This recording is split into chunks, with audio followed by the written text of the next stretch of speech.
আমি দ্ব্যর্থহীনভাবে বলেছিলাম Bangladesh supreme court সংবিধানের অভিভাবক। বাংলাদেশ সুপ্রিম কোর্ট এদেশের নাগরিক অধিকার রক্ষার জন্য অতন্দ্র প্রহরীর মতো কাজ করে। সেই সুপ্রিম কোর্ট বন্ধ থাকা উচিত না, বিশেষ করে রিট বেঞ্চ, যেখানে মানুষের মৌলিক অধিকার বলবৎ রাখা হয়। জরুরি অবস্থায় ভ্যাকেশন বেঞ্চ থাকতে পারে, এটা আমরা বলেছিলাম। আমি আশা করি ইতিমধ্যেই কিছুটা সংকট কেটেছে মনে হয়, এবং সরকার দ্রুত পদক্ষেপ নিয়েছেন সুপ্রিম কোর্টকে মানুষের আস্থার জায়গাকে অতি দ্রুত চালু করার জন্য। আপনারা দেখেছেন ছাত্র আন্দোলনের কারণে তাদের দাবির মুখে এখানে সুপ্রিম কোর্টের সংস্কারের একটা উদ্যোগ সরকার গ্রহণ করেছেন।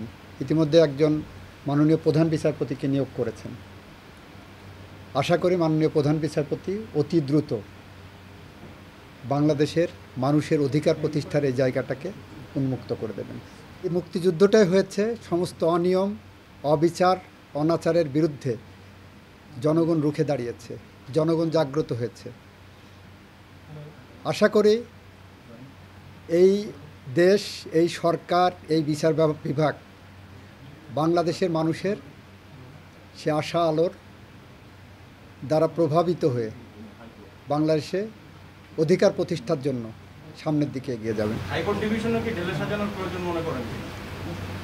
অবশ্যই মনে করি, কারণ যে প্রক্রিয়ায় ছিল সেই প্রক্রিয়ায় তো সেই কারণেই তো আজকে এই জনরোষ তৈরি হয়েছে কোর্টের উপরে। সেই কারণেই তো গোটা দেশের জনরোষ তৈরি হয়েছে। তাহলে কেন হাইকোর্ট বিভাগ কেনই হবে না? সব জায়গায় সংস্কার প্রয়োজন।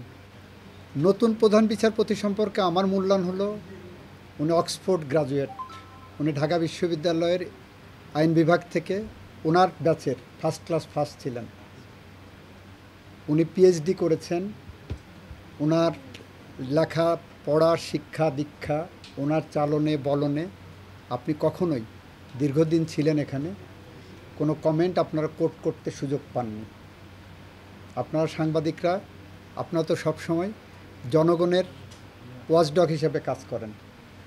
এখানে সুপ্রিম কোর্টের অনেক বিচারপতির অনেক কমেন্ট আপনারা কোট করেছেন। উনি সম্ভবত 2003 সাল থেকে এই অঙ্গনে এসেছেন, আজ 21 বছর আপনারা এই সুযোগ পাননি। সংস্কার হতে হবে সে সমস্ত মানুষকে দিয়ে যারা তার চেয়ারের মর্যাদা রাখবেন, সাংবিধানিক দায়িত্বের মর্যাদা রাখবেন। আপনি যদি ঢালাওভাবে বলেন রাজনীতি করে মানেই খারাপ, এটা রাজনীতিবিদদের, তাহলে বাংলাদেশের রাজনীতির জন্য ভালো কেউ আসবে না।